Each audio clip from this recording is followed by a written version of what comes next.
Okay, second part of Ozymandias now. It's a very short poem.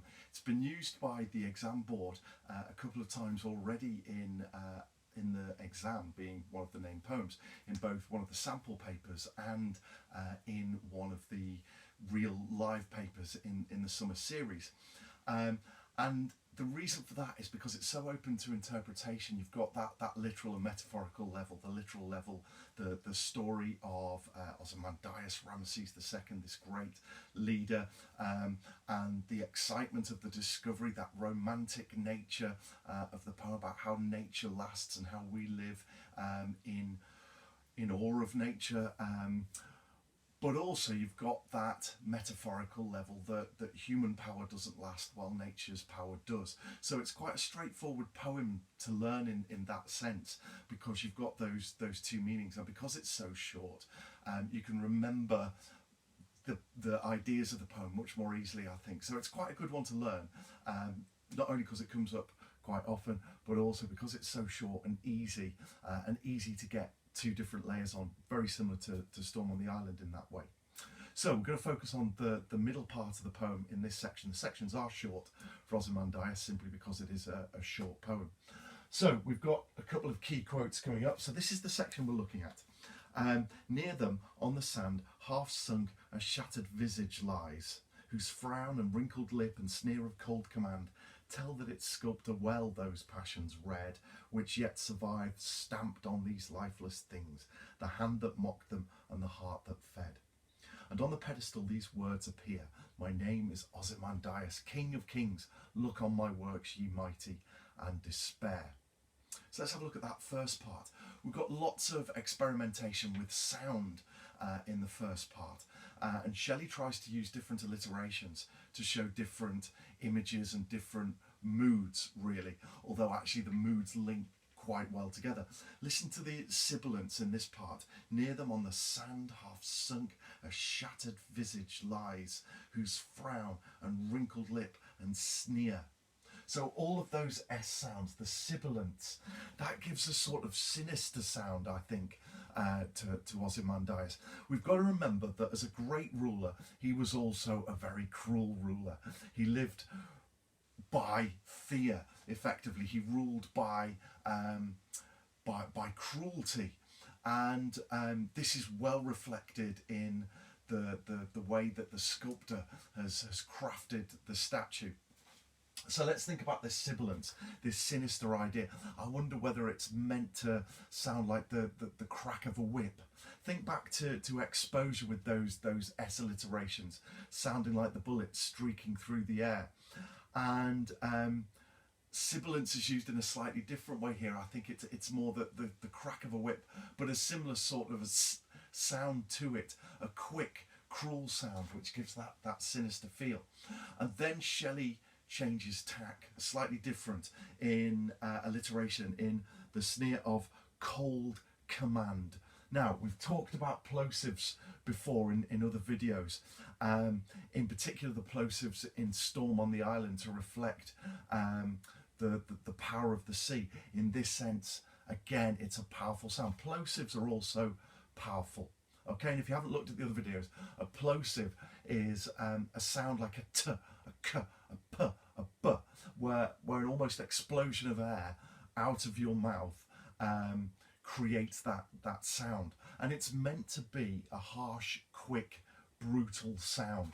And k, cold command, that sneer of cold command, you can imagine the power, you can imagine the cruelty, you can imagine maybe a beating, another whip perhaps, the hammer and chisel perhaps of the sculptor being forced to work on this statue. But whatever, with the plosives, it's meant to be cruel. Even the meaning of it, the cold command. We've talked about cold in other poems. The idea of in exposure, the coldness being a sense of cruelty, of lacking feeling, of numbness. And cold is that lack of empathy, that lack of feeling here. So he rules by cruelty, by imposition, by savageness and brutality, the cold command. And then we're told that its sculptor well those passions read. The sculptor knew what he was sculpting. He'd have been told how to present Ozymandias, and no doubt. But he's presented him with a wrinkled lip and a sneer of cold command. We can imagine how the ruler would have looked, almost contemptuously, looking down on his people, almost challenging them to even dare to think anything less of him. And that cruelty, the sculptor understood and captured it perfectly within his work, which yet survive. So the cruelty survives, the memory of what he once was does survive, but it's stamped on these lifeless things. Notice that juxtaposition between survive and lifeless. So all that is left of him now is a memory through this statue.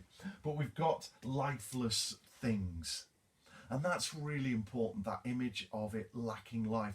Once, as we keep saying, Ozymandias was this all-powerful ruler.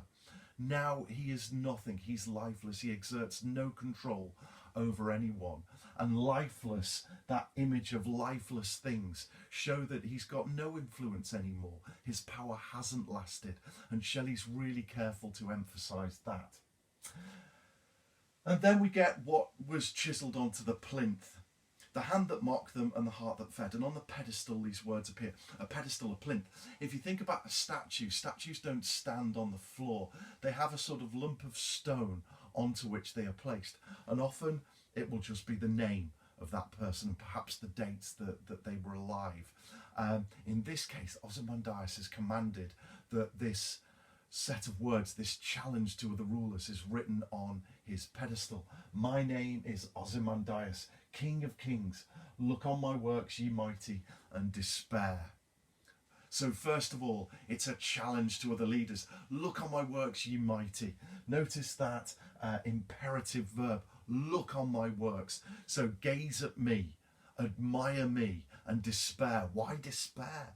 Well, despair because no other leader, no matter how great, will ever be as great as Ozymandias.